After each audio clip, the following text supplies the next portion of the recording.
Latar belakang dasar kebudayaan kebangsaan. Menurut Kamus Dewan 2005, budaya merangkumi pelbagai aspek, antaranya kemajuan fikiran, akal budi, cara berfikir, berkelakuan dan sebagainya. Budaya juga merupakan barisan sosial sesuatu masyarakat, sistem idea, nilai, kepercayaan, pengetahuan dan alat yang dikongsikan oleh semua orang dalam masyarakat. Ahmad Fauzi dan Abdul Rahman 1996.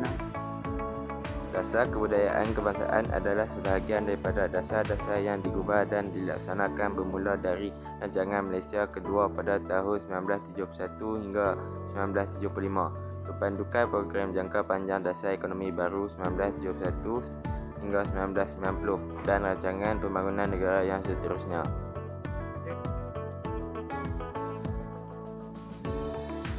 Nasional Pengubalan Dasar Kebudayaan Kebangsaan. Dasar kebudayaan kebangsaan ini akan dapat menjadi garis panduan dan rujukan utama dalam membentuk, mewujudkan dan mengekalkan identiti negara di kalangan negara dunia yang lain.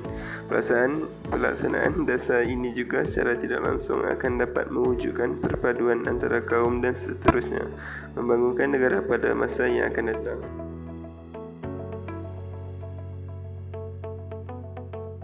Prinsip-prinsip dasar kebudayaan kebangsaan.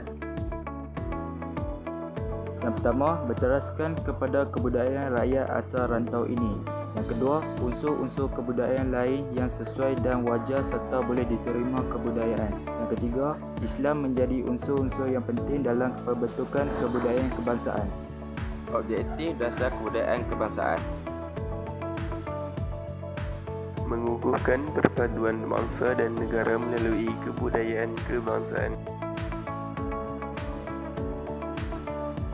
Memupuk dan memelihara kepribadian kebangsaan yang tumbuh daripada kebudayaan. memperkayakan dan mempertimbangkan kualiti kehidupan kemanusiaan dan kerohanian yang seimbang dengan pembangunan sosioekonomi.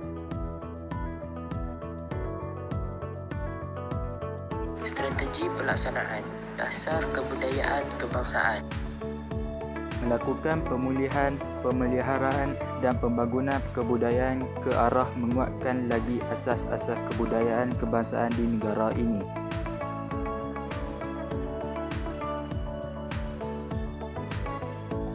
Meningkatkan dan mengukuhkan kepimpinan budaya melalui usaha-usaha membimbing dan menggerakkan kebudayaan seluas-luasnya sebagai jentera pembangunan yang berkesan.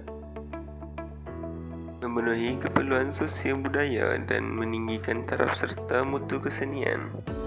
Cabaran pelaksanaan dasar kebudayaan. 1. Setiap kaum dan etnik masih kuat menyuarakan hak mereka dan meminta hak yang lebih luas untuk mengamalkan budaya masing-masing di negara ini. 2.